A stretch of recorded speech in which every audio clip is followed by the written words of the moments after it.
अस्सलाम वालेकुम दोस्तों, मैं प्रसाद आपका दोस्त, आपका वकील कानून की बात में। आज हम आपको बताएंगे कि चालान जो है वो किसे कहते हैं।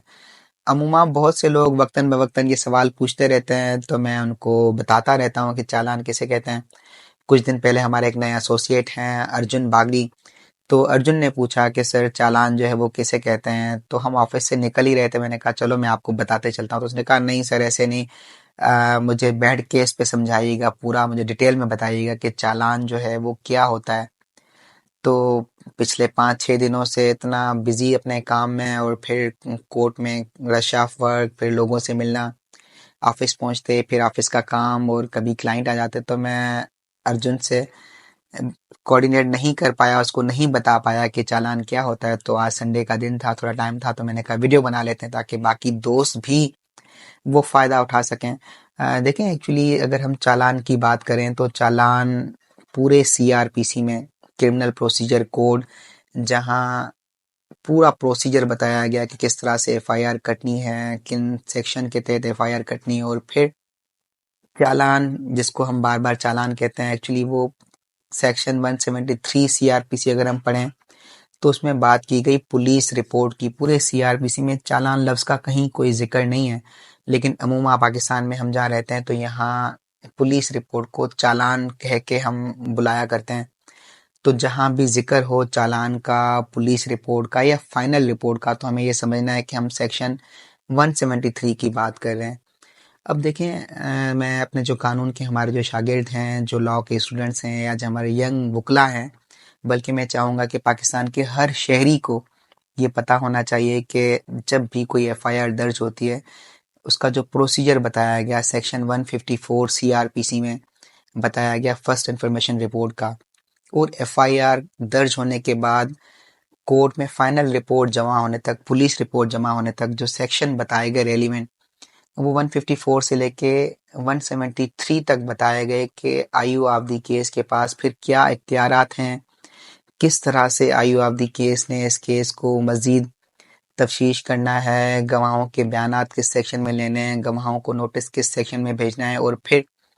अगर कहीं आयु ऑफ द केस को, किसी जगह को, किसी घर को सर्च करना है तो किस तरह से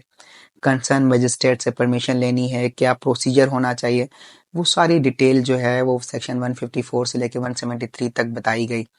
और अगर हम पर्टिकुलर सेक्शन 173 की बात करें, जिसको हम फाइनल रिपोर्ट कहते हैं या पुलिस रिपोर्ट कहते हैं या फिर चालान कहते हैं, तो चालान के अंदर देखें 7 कॉलम बनाए गए। अब कॉलम नंबर 1 में जो मुद्दई मुकदमा है जिसने एफआईआर दर्ज की, उसकी डिटेल होती है, जिसमें उसका नाम, पता, एनआईसी नंबर मौजूद होता है। और फिर कॉलम नंबर 2 में सपोज करें एक तफ्तीशी अफसर जो है, इन्वेस्टिगेशन ऑफिसर, ड्यूरिंग इन्वेस्टिगेशन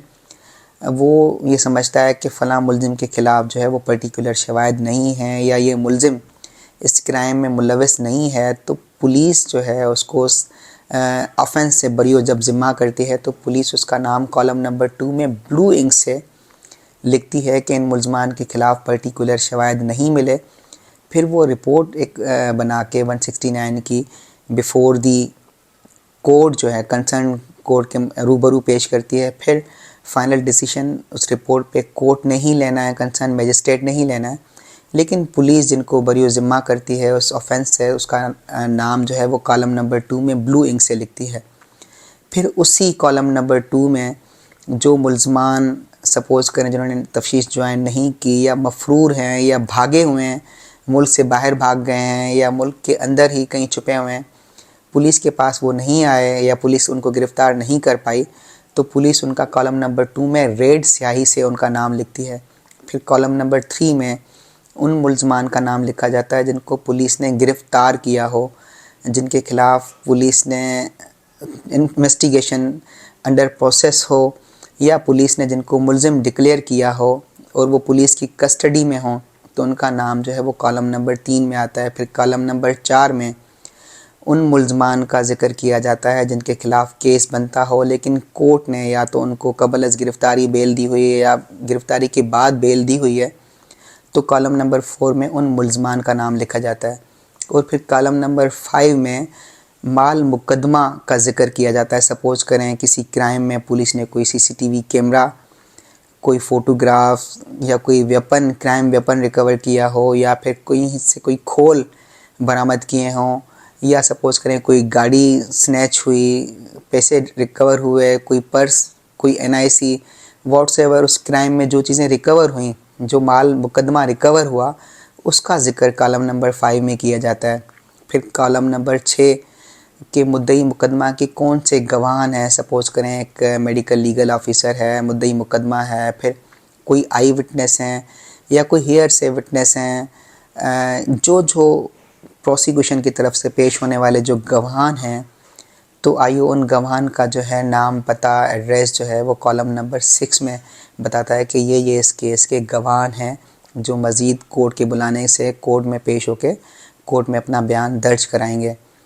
उसके बाद है कॉलम नंबर 7, सेक्शन 173 में एक टाइम पीरियड बताया गया कि with in stipulated time period 14 से 17 दिन का बताया गया कि आयु अवधि केस ने फाइनल रिपोर्ट जो है वो पुलिस रिपोर्ट जमा करानी है कि पुलिस ने क्या तफ्तीश की। फिर कॉलम नंबर 7 में पुलिस ने समझें वो जो पुलिस के पास जितना अरसा इन्वेस्टिगेशन अंडर प्रोसेस रही, पुलिस ने तकरीबन हर बात का जिक्र करना होता है कि पुलिस ने जिन मुलजमान को ब्लू इंक में जिनका नाम कॉलम नंबर 2 में लिखा, तो वो क्यों लिखा, क्या समझते हुए लिखा, और फिर जिनका नाम रेड इंक से लिखा जो लोग भागे हुए हैं, पुलिस ने उनको गिरफ़्तार करने के लिए क्या क्या एफ़र्ट्स लिए, कहाँ कहाँ छापे मारे, और जो मुलजमान पुलिस ने गिरफ़्तार किए उनका कब कब कितने दिन का रिमांड लिया, और फिर उनसे क्या माल मुकदमा रिकवर हुआ, या कौन से गवाह ने उनके ख़िलाफ़ क्या बयानात दिए, जिनको मद्देनज़र रखते हुए आयु अवधि केस ने कोर्ट से ये गुजारिश की कि इनके ख़िलाफ़ जो है वो केस को फर्दर प्रोसीड किया जाए, या चालान को एक्सेप्ट किया जाए, या फाइनल रिपोर्ट को एक्सेप्ट किया जाए। या फिर सपोज़ करें एक FIR दर्ज हुई 324 की, किसी को जान से मारने की नीयत से उस पर फायर करने की, लेकिन फिर आगे चल के पता चला कि उसमें डकैती भी हुई थी साथ साथ, या फिर जिस बंदे को जान से मारने की कोशिश से फायर किया गया, आगे चल के उसकी डेथ हो गई, तो उसमें कौन से मज़ीद सेक्शन, सपोज़ करें बंदा जो है मौके पे उसकी मौत हो गई या बीमार था, हॉस्पिटलाइज था, 6 दिन के बाद उसकी डेथ हो गई, तो उसमें सेक्शन 302 मर्डर के चार्ज भी जो है उसमें मर्डर के जो सेक्शन है वो भी इंसर्ट होने हैं। या सपोज़ करें इस दरमियान कोई फिर डकैती हुई या कोई और ऐसा वक़्वा, कौन से सेक्शन इंसर्ट होने हैं या कौन से सेक्शन जो हैं वो डिलीट होने हैं, ये भी आयु अवधि केस की ज़िम्मेदारी है, जो कॉलम नंबर 7 में आयु जो है वो लिख के बिल्कुल डिटेल में लिख के जो है वो अपनी रिपोर्ट, गवाहों के बयानात, उसने क्या क्या माल मुकदमा रिकवर किया, वो सारी डिटेल जो है वो एक रिपोर्ट बना के कोर्ट में through public prosecutor concern magistrate के पास वो रिपोर्ट जमा कराता है। और बहैसियत वकील, हम जो वकील हैं, वो एक वकला ने चालान को क्लियरली बड़ा प्रॉपर तरीके से रीड आउट करने के बाद बहुत सी उसमें से ऐसी गुंजाइश होती है जिसमें मुल्ज़िम के वकील ने किस तरह से अपने क्लाइंट के हक़ में रिलीफ लेना है, पुलिस ने कहाँ कहाँ केस में डेंट किए होते हैं, कहाँ कहाँ कानूनी लीगल उसमें डिफेक्ट होते हैं, जिसका फ़ायदा जो है मुल्ज़िम का वकील ले सकता है। तो सबसे पहले तो हम FIR में, अक्सर मैं अम्मा दोस्तों से कहता हूँ कि जब आपके पास एक FIR आए तो आपके पास एक वे हो FIR को असेस करने का, कि FIR को रीड करते हुए किस तरह से आपने असेसमेंट ऑफ FIR करनी है और अपना डिफेंस बनाना है, और फिर चालान सबमिट होने के बाद आपका क्या डिफेंस होना चाहिए, पुलिस ने कहाँ कहाँ डिफेक्ट किए। अगर हम चालान को बहुत डिटेल से पढ़ समझ लेते हैं तो मैं समझता हूँ हम पूरा का पूरा केस चालान पढ़ने के बाद अपने डिफेंस जो है वह स्टेबल कर सकते हैं। इसके बाद कोर्ट ने फिर चार्ज फ्रेम करना होता है। चार्ज फ्रेम के बाद कोर्ट ने गवाहों को नोटिस करके, गवाहों को बुला के जहाँ पर्टिकुलर ट्रायल जो है वो स्टार्ट होता है। तो मैं समझता हूँ कि जहाँ तक बात चालान की थी हम क्लियरली समझ चुके होंगे, लेकिन फिर भी अगर चालान के मुतालिक, पुलिस रिपोर्ट के मुतालिक आपका कोई सवाल हो तो आप बिल्कुल हमें कमेंट बॉक्स में क्वेश्चन कर सकते हैं। और मैं आप दोस्तों से गुजारिश करता चलूँ कि काइंडली अपने दोस्तों के साथ ये वीडियो शेयर करिएगा, हमारे चैनल को लाइक करें, सब्सक्राइब करें और हमें अपनी दुआओं में याद रखिएगा। खुश रहें, खुशियाँ बांटें। अल्लाह हाफ़िज़।